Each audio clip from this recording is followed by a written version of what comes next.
My name's Ryan, I'm 27, and this happened last Thanksgiving, an event my family now refers to as the reunion, not because it was particularly warm or joyful, but because it was the last time everyone would be under one roof without it turning ugly. I wasn't planning to go that year, if I'm honest.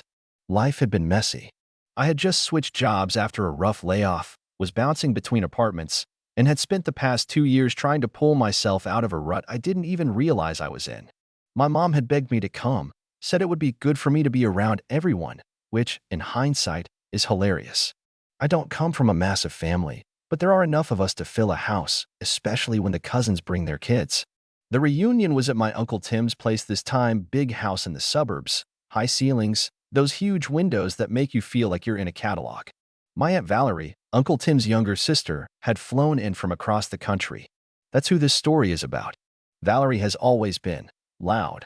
She walks into a room and suddenly everyone's volume goes up by 30%. She's the type of person who talks at you, not with you. And if you ever mention you're doing well, she's mysteriously doing better. Always. My mom used to say she's just insecure, but after a while, that excuse wears thin. When we were kids, she used to pit me and her son Jordan against each other. Every spelling bee, every basketball game, even how fast we finished dinner. I didn't realize it until I was older, but she always made it a competition because she needed Jordan to come out on top. It didn't matter that I never saw it that way, she did. She still does. Anyway, the day before the reunion, I was lying on my too small couch, scrolling through job listings I wouldn't apply to when I saw I had a voicemail. It was from Valerie. That caught me off guard. We'd never exactly been close, and she hadn't even texted me in, I want to say 3 years? I tapped play, curious, and immediately sat upright. Her voice came through, sharp and clear. Ugh, I can't stand Ryan. I don't even know why Tim invited him. He's such an embarrassment. Still floundering, no real job, no relationship, just wasting time pretending he's finding himself or whatever. I mean, come on, he's almost 30. I told Jordan, if he ever ends up like that, I'll disown him. There was a pause, some rustling, then she kept going. Honestly, I hope he doesn't show up. He's always been weird. Remember when he tried to do stand-up comedy for a year? What a joke. Pun intended. My stomach dropped. I didn't even finish the rest at first. I just sat there, staring at the ceiling like I was waiting for it to explain something to me. I wasn't angry yet. I was confused, embarrassed. You know that awful stomach clench you get when someone talks about you behind your back and it confirms every fear you already had about how they saw you? Yeah, that. It felt like middle school again, overhearing the popular kids laugh about your haircut. I played it back twice. Then I saved it. Something in me clicked after the second listen. It wasn't the first time Valerie had made me feel small, but it might have been the first time I had actual proof. Evidence. And not just any evidence, her own voice, smug and dripping with cruelty. I wasn't sure what to do with it yet, but I knew I wouldn't let it go. Thanksgiving Day came. I pulled up to Uncle Tim's place a few minutes late on purpose, just so I wouldn't be the first one there.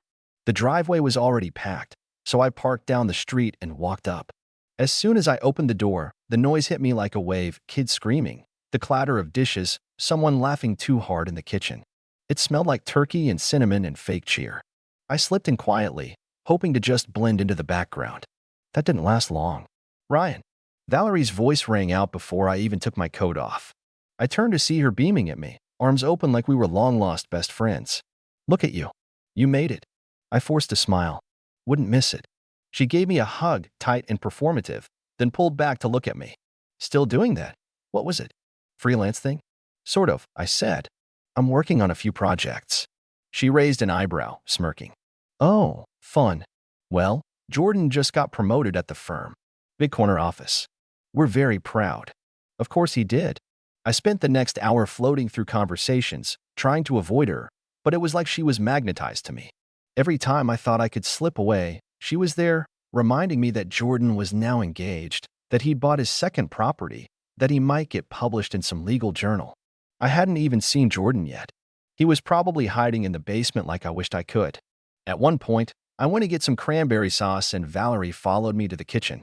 I heard you moved again, she said, faux concerned. Must be hard, bouncing around. Stability is so important at your age.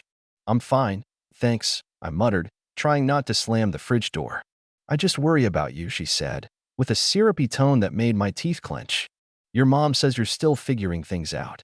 I guess some people take longer than others. That was it. I had been biting my tongue all afternoon, but that did it. You know, Valerie, I said, setting the cranberry sauce down carefully, you don't have to fake being nice.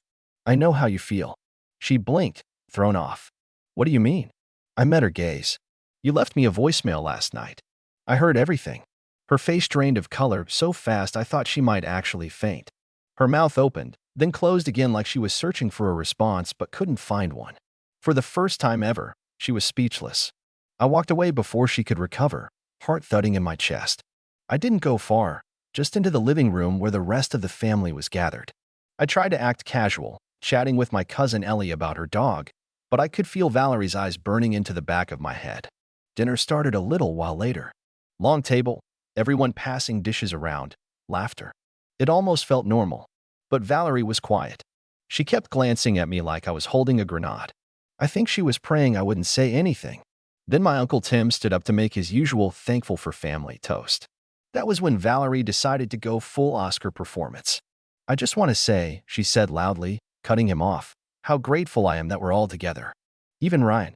She looked right at me, that fake smile plastered on her face. It's good to see you again, honey. Everyone turned to look at me. My mom gave me a small, hopeful smile. Valerie looked smug, like she thought she'd won something. That's when I stood up. I didn't raise my voice. I didn't even look angry. I just said, thanks, Valerie. I wasn't sure I should come this year. But then I got your voicemail. There was a beat of silence. What voicemail? She asked, too quickly. I pulled out my phone. The one you accidentally sent me last night. She shook her head, laughing nervously. I don't know what you're talking about. I can play it for everyone if you want. And that's when the room went silent. Valerie's face twitched. Her smile faltered, twitching at the corners like a crumpling mask. I could feel every pair of eyes at that table shift from me to her, then back to me. The room, once buzzing with idle chatter and clinking silverware, had sunk into pure silence. Even the kids at the far end had gone quiet, sensing something was happening, something not part of the usual Thanksgiving performance. I really don't think, Valerie started, but her voice cracked, and that crack was enough for me to know I had her cornered. I didn't raise my voice. I didn't have to. I tapped my phone screen, scrolled to my saved voicemails, and hit play. Her voice filled the room. Ugh, I can't stand Ryan. I don't even know why Tim invited him. It was surreal, like watching a movie and recognizing your own name in the script. Everyone heard it. Her words, her tone, the arrogance. And the best part? I didn't say a thing. I just let it play, my phone held loosely in my hand. I didn't even look at her. I watched everyone else. Uncle Tim blinked, slowly setting down his glass. My mom looked like someone had punched the air out of her lungs. Jordan had frozen, fork halfway to his mouth, like someone had hit pause on him. Ellie, bless her, gave me a small nod from across the table. She'd always known something was off about Valerie. Then came the end of the message. Pretending he's finding himself, or whatever. I mean, come on, he's almost 30. I told Jordan, if he ever ends up like that, I'll disown him. The silence that followed was electric. Thick. No one breathed. No one moved. And then Valerie laughed. A shaky, brittle thing that sounded more like a machine misfiring than a human sound. Oh, come on, she said, looking around like we were all in on some inside joke. It was private. I didn't mean for him to hear that. People vent. Everyone vents sometimes. But you meant it, I said, still calm. Right? You said it. No one forced you. Ryan, don't be dramatic, she snapped, her voice sharpening. You know I've always pushed you to do better. That's love. Calling me a disgrace is love? I raised an eyebrow. She opened her mouth again, but Uncle Tim cut in. Valerie, stop. She froze. Her brother's voice was quiet, but it carried weight. More than I'd ever heard from him before. He looked at her, then at me. Ryan, I'm sorry you heard that. You shouldn't have been spoken about that way. Not by family. Valerie's face twisted. You're taking his side? No one should be treated like that, he said simply. And just like that, the spotlight turned back to her. All her years of smirks and snide remarks, all the little ways she dug at me, or anyone else she deemed less than her, were suddenly exposed under a microscope. No one was defending her. No one was laughing along. For the first time in my life, Valerie was alone in a room full of people who had finally heard her for who she really was. She stood up, rattling the dishes around her. I'm not going to sit here and be attacked. This is ridiculous. My mom spoke for the first time. Quietly. Valerie, you attacked him first. Valerie blinked like she'd been slapped. She looked around, maybe expecting someone to rescue her. Jordan wouldn't even meet her eyes. She huffed, snatched her purse off the back of the chair, and stormed toward the front door. Everyone stayed frozen in their seats. No one followed her. And just like that, she was gone. But the silence remained. Like we were all stuck in the echo of what just happened. I sat back down slowly, unsure what to do next. My hands were shaking a little. I hadn't planned to play the voicemail like that. I thought I might confront her privately, maybe show my mom later, but in that moment, when she smiled and called me out like she hadn't just trashed me the night before, something in me snapped. And maybe that something had been waiting for years. I looked around. Some faces were stunned. Some were sympathetic. Others just looked tired. Then, for the first time all day, Jordan spoke. His voice was soft. Hey man, I didn't know she said all that. I'm sorry. I nodded. It's not your fault. She's all like that. With everyone. Even me. We didn't say much more after that, but his words hung in the air. There was something new in them. Not quite regret, not quite solidarity, but something like it. Something that suggested this wasn't just about me. That maybe Valerie's reign of passive aggression and behind-the-back cruelty had been hurting more people than anyone realized. The rest of dinner was awkward, to say the least. No one had much of an appetite anymore. A few people tried to shift the mood. Uncle Tim cracked a dry joke. My cousin Laura passed around pie like we were still pretending everything was fine, but the atmosphere had changed. Something had fractured. And while it was painful, it also felt necessary. Later that night, after everyone had left and the house had mostly cleared out, I stayed behind to help clean. My mom and I ended up in the kitchen, washing dishes side by side. The hum of the faucet filled the silence for a while, until she finally spoke. I'm proud of you, she said quietly. I didn't say anything right away. I just nodded, the lump in my throat too big to talk around. I didn't cry. Not then. But something softened in me, something that had been hardened by years of biting my tongue and swallowing my dignity around certain people. For once, I hadn't taken it. And for once, someone else had to. We didn't talk much more that night. I think my mom knew I needed space to process everything, and honestly, I appreciated that more than any pep talk. The car ride home was silent, just the hum of tires on pavement and the occasional flicker of streetlights on the windshield. My phone buzzed once Valerie's name. I didn't open it. I didn't even read the preview. I just watched it fade off the screen. The next few days were weird. I wasn't expecting fallout, but apparently that voicemail had hit harder than I realized. Turns out, a lot of people had stories. Quiet stories. Moments they'd brushed off or buried. A comment here, a dig there. Little things that didn't seem worth bringing up at the time but left scars anyway. The voicemail was like a crack in a dam. Once it split open, everything started pouring out. Ellie texted me first. She said, okay, I know it was tense, but that was legendary. I've wanted to say something to her for years. Then my cousin Laura messaged me on Instagram. Laura texted. She told me I was looking tired at my own wedding. Who says that? Thank you for doing what the rest of us were too afraid to. Even Jordan texted again. It's weird, but I think you snapped me out of something. I've been walking on eggshells around her my whole life. Every message made me feel lighter. Like I wasn't crazy. Like maybe all those times I'd walked away from a family event feeling small or off or vaguely ashamed weren't in my head. Maybe it wasn't me. And then, the group chat happened. We have a family group chat, of course. Called The Crew, because my uncle thinks he's cooler than he is. Normally it's just forwarded memes, baby pics, and the occasional happy birthday chain. But 3 days after Thanksgiving, Valerie sent a message. Valerie texted, I think it's time we talk about what happened. There's been a lot of overreaction, and I'm not going to let my character be dragged through the mud. That was the start of her downfall. At first, no one said anything. Then Ellie replied. Ellie said, overreaction? You literally called Ryan a disgrace in a voicemail you didn't realize you sent. Valerie texted, people say things in private that they don't mean.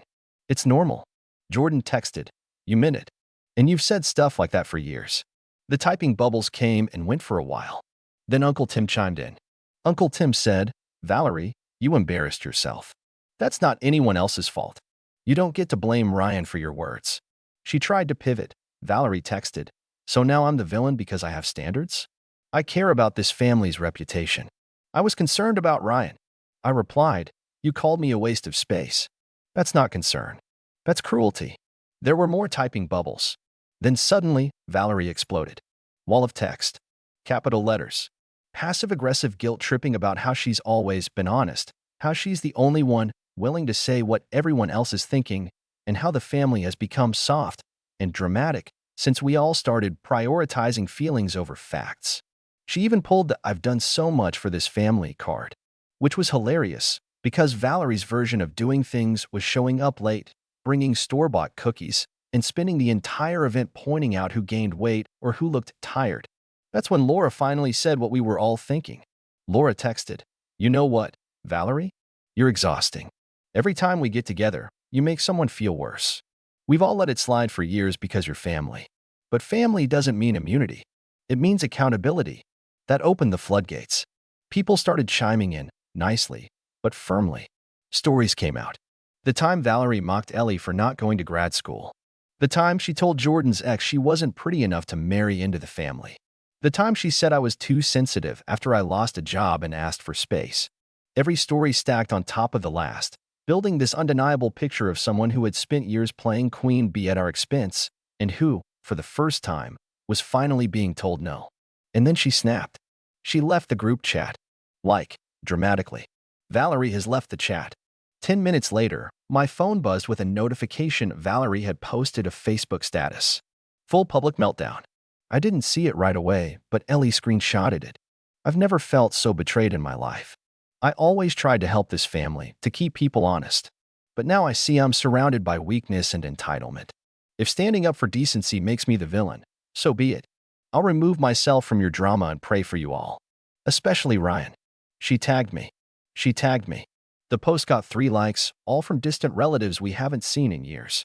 Meanwhile, the comments started rolling in, mostly people saying things like, maybe time to take a break from social media, or sometimes growth means listening, not reacting. Jordan commented, simply, this isn't helping. Please stop. She deleted the post 2 hours later. By the end of the week, it was clear Valerie had burned her bridges. Not permanently, maybe families are complicated, but enough that she wasn't going to bounce back like she used to. Her phone calls went unanswered. Her guilt trips got ignored. She even tried texting me again. She said, I hope you're happy. You've turned my own family against me. I didn't reply. Because I was happy. Not in a petty way. Well, okay, maybe a little petty, but mostly in the way that comes from finally standing up for yourself and realizing the world doesn't fall apart when you do. That sometimes, speaking up doesn't make you the problem, it reveals it. I don't know what's next for Valerie. Last I heard, she was telling mutual relatives she was rethinking who she spends holidays with, which honestly sounds like a win for everyone involved. As for me, I'm doing okay. The family is quieter now. Smaller. But it feels healthier. Less walking on eggshells, more genuine connection. People talk with each other now, not around each other. And yeah, Thanksgiving 2024 will be remembered for a lot of things. It's been a few months now, and things have settled in the best way possible. The next family gathering was smaller, Valerie wasn't there, and no one really asked why. The food tasted better. The conversations were easier. It felt like a group of people who wanted to be around each other, not just people showing up out of obligation. I wouldn't say I took pleasure in how everything went down, but I did feel something close to peace. For the first time in years, I wasn't shrinking myself to fit into someone else's idea of who I should be. I stopped apologizing for figuring things out at my own pace. I realized that just because someone is family doesn't mean they're allowed to treat you like less. Respect isn't automatic. It's earned, and sometimes, it's reclaimed. Jordan and I have actually grown closer since everything happened. Funny how that works. We talk more now, not just about family stuff, but real things. Life. Pressure. The weird weight of expectations. Turns out we were both trying to meet a standard that no one ever actually defined. And now, we're building something new. Better. As for Valerie, I haven't heard from her since that last text. Maybe she's still angry. Maybe she's waiting for someone to apologize. But I'm not going to shrink again to make her comfortable. I don't need her validation anymore. Sometimes, the best thing you can do for yourself, and for everyone else, is stop pretending something broken is whole. That's not betrayal. That's honesty. And honestly, I'm proud of myself.